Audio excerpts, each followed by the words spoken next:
Assalamualaikum warahmatullahi wabarakatuh. Halo, perkenalkan nama saya Ambar Stianingsih, NIM 2003. Saya berasal dari kelas D33A, kelompok 2. Pada kesempatan kali ini, saya sebagai perwakilan dari kelompok 2 akan memperkenalkan nama-nama dari anggota kelompok 2. Yang pertama itu ada saya sendiri, Ambar Stianingsih, lalu rekan saya Dina Aulia Fitri, Indah Fatmawati, Rangga Harkindra Putra, Rauda Intan Maulani, Resti Amelia, Titi Mariani, dan Velinka Fasri Sahani Kodri. Antiemetik dan antihiperesiditas. Definisi mual, muntah, dan antiemetik. A. Mual dan muntah. Mual sering kita artikan sebagai keinginan untuk muntah atau gejala yang dirasakan di tenggorokan dan di daerah sekitar lambung yang menandakan kepada seseorang bahwa ia akan muntah. Muntah dapat diartikan sebagai pengeluaran isi lambung melalui mulut, yang seringkali kita membutuhkan dorongan yang sangat kuat. Muntah didefinisikan sebagai keluarnya isi lambung melalui mulut. Mual dan muntah merupakan gejala umum yang memiliki gangguan fungsional saluran cerna. Keduanya berfungsi sebagai pelindungan melawan toksin yang tidak sengaja tertelan. B. Antiemetik. Antiemetik adalah obat-obat yang digunakan dalam penata laksanaan mual dan muntah. Antiemetik digunakan untuk mengobati penyakit, mabuk kendaraan, dan efek samping dari analgesik opioid, anestetik umum, dan kemoterapi terhadap kanker. Mekanisme dan penyebab terjadinya mual dan muntah. Penyebab muntah, pusat muntah terletak di medula oblongata yang juga mengatur fungsi jantung, pernafasan, air liur atau saliva, dan vasomotor. Pusat muntah dapat distimulasi menjadi 4 perangsangan yang berbeda. Yang pertama, ens splanchnicus, bagian dalam yang dapat distimulasi oleh iritasi peritoneum, infeksi, atau perut yang menggembung. Yang kedua, sistem vestibular yang bisa dirangsang oleh infeksi. Serabut syaraf ini banyak mengandung histamin dan reseptor musakrinik. Yang ketiga, Hickher CNS centers distimulasi oleh gangguan penglihatan, penciuman, dan emosional dapat menyebabkan muntah. Yang keempat, kemoreseptor trigger zone (CTZ) yang terletak di luar sawar darah otak, seperti pada area postrema dari medula. Daerah ini memiliki reseptor kimia yang dapat distimulasi oleh obat-obatan, zat-zat kemoterapi, racun, dan lain-lain. B. Fase-fase muntah. Secara umum, muntah terdiri atas 3 fase, yaitu yang pertama, nausea atau mual, merupakan sensasi psikis yang ditimbulkan akibat rangsangan pada organ-organ dalam, labirin atau organ keseimbangan, atau emosi dan tidak selalu diikuti oleh racing atau muntah. Kedua, racing atau maneover awal untuk muntah merupakan fase di mana terjadi gerak nafas spasmodik dengan glotis tertutup, bersamaan dengan adanya usaha inspirasi dari otot dada dan diafragma sehingga menimbulkan tekanan intratoraks yang negatif. Ketiga, regurgitasi atau emesis atau pengeluaran isi lambung atau usus ke mulut. Terjadi bila fase racing mencapai puncaknya yang ditandai dengan bertambah turunnya diafragma, disertai penekanan mekanisme anti-reflux. Pada fase ini, pylorus dan antrum berkontraksi, pondus dan esofagus relaksaksi, dan mulut terbuka. Golongan dan sifat obat antiemetik. 1. Antagonis reseptor 5-HT3. Obat ini akan menghambat reseptor serotonin pada sistem saraf pusat dan saluran pencernaan. 2. Antagonis dopamin bekerja pada otak, digunakan untuk mengatasi rasa mual dan muntah dan dihubungkan dengan penyakit neoplasma, pusing karena radiasi, opioid, obat sitotoksik, dan anestetik umum. 3. Antihistaminika.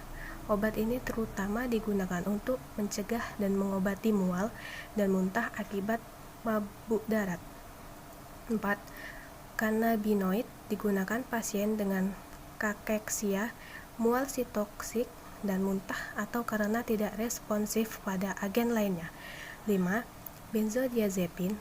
Dari kelas obat benzodiazepin, lorazepam dan alprazolam adalah dua obat yang biasa digunakan sebagai antiemesis. 6.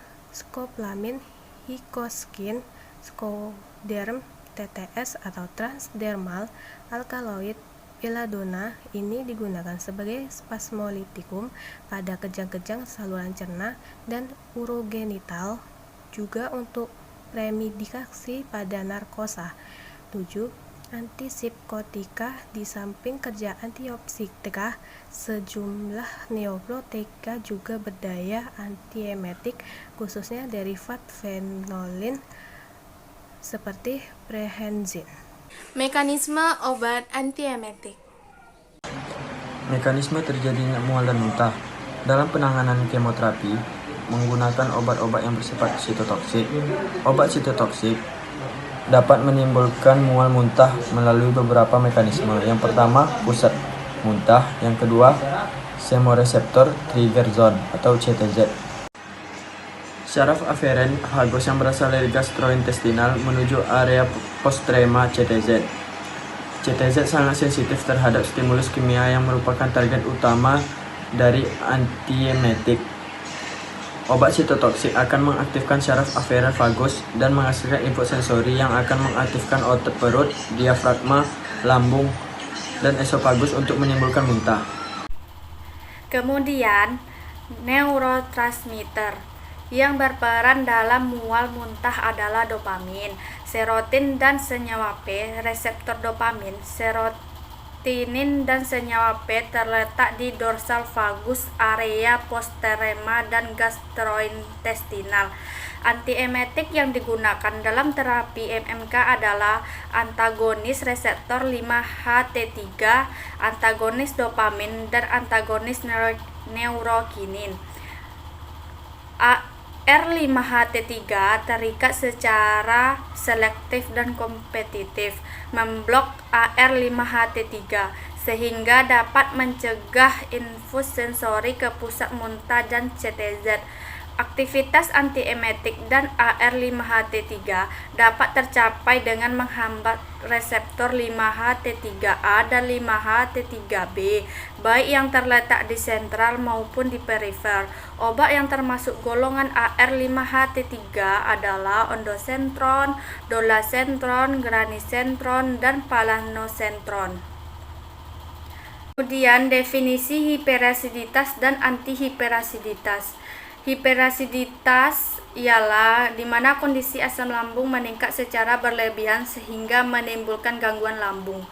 Berlebihannya sekresi asam lambung tersebut akan mengganggu sistem pertahanan lambung, mengurangi daya proteksi lapisan mukosa lambung, dan akhirnya menimbulkan kerusakan pada dinding dalam lambung, mengakibatkan gastritis. Kondisi ini umumnya disebabkan oleh konsumsi minuman, makanan beralkohol, makanan yang pedas dan serat bumbu, jadwal makanan yang tidak teratur, konsumsi minuman berkarbonat, stres, merokok, konsumsi obat-obatan tertentu, dan lainnya.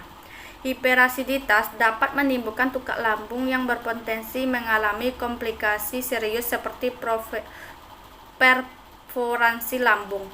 Antihiperasiditas ialah obat dengan kandungan aluminium atau magnesium bekerja secara kimiawi mengikat kelebihan HCl dan lambung.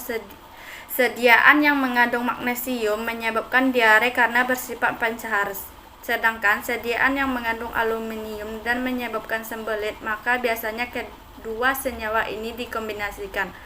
Persenyawaan molekul antara magnesium dan aluminium disebut hidroktalsid. Mekanisme antihiperasiditas. Gejala hiperasiditas. Yang pertama, gas berlebihan di dalam lambung. Yang kedua, kembung. Yang ketiga, rasa terbakar di ulu hati, dada bagian belakang badan atau punggung dan anus. Yang keempat, nyeri perut, nyeri punggung. Yang kelima, sakit kepala dan rasa penat, rasa lapar disertai nyeri 1-2 jam setelah makan. Yang keenam, sendawa yang berlebihan. Yang ketujuh, mual, muntah, konstipasi, diare. Yang kedelapan, kram otot pada leher dan bahu. Yang kesembilan, mulut terasa panas. Penyebab hiperasiditas. A. Helicobacter pylori. HP adalah kuman patogen gram negatif berbentuk batang atau spiral. B. Makanan dan minuman iritatif. 1. Kafein maupun asam yang terdapat dalam kopi dapat mengiritasi permukaan lambung dan usus.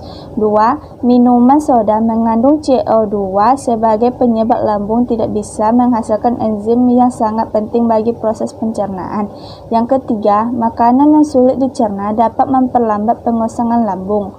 C. Tingkat stres. Tingkat stres adalah reaksi seseorang baik secara fisik maupun emosional, fisik atau mental. Mekanisme antihiperaditas. Mekanisme antihiperaditas dimulai dari infeksi atau inflamasi pada lapisan mukosa. Pada lapisan mukosa lambung terdapat kelenjar-kelenjar penghasil asam lambung dan enzim peksin. Asam lambung bertugas memecah makanan dan enzim peksin memecah protein.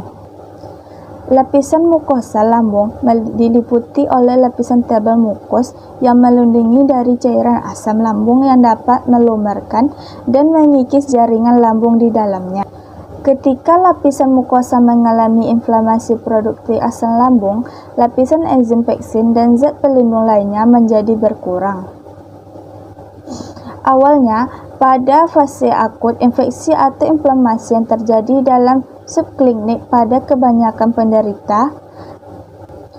Pada fase ini terjadi erosi superficial, di mana permukaan mukosa lambung menampakkan eritema dan edema.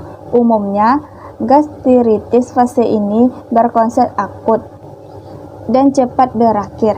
Inflamasi dapat menyeluruh atau mengastritis atau sebagian lambung saja atau antar gastritis. Golongan dan sifat obat antihiperasiditas. Ada antagonis reseptor H2, yaitu ada ranitidin, simetidin, famotidin, nizatidin. Selanjutnya PPI, inhibitor pompa proton, memiliki efek yang sangat besar terhadap produksi asam. Analog prostaglandin. Misoprostol biasanya digunakan sebagai penangkal terjadinya ulkus peptikum pada pasien OAINS. Selanjutnya ada antasida, digunakan untuk mengobati asam lambung atau MAH. Baiklah, sekian video edukasi dari kelompok 2. Semoga materi yang kami sampaikan ini bermanfaat. Terima kasih. Thanks for watching. Wassalamualaikum warahmatullahi wabarakatuh. Dadah.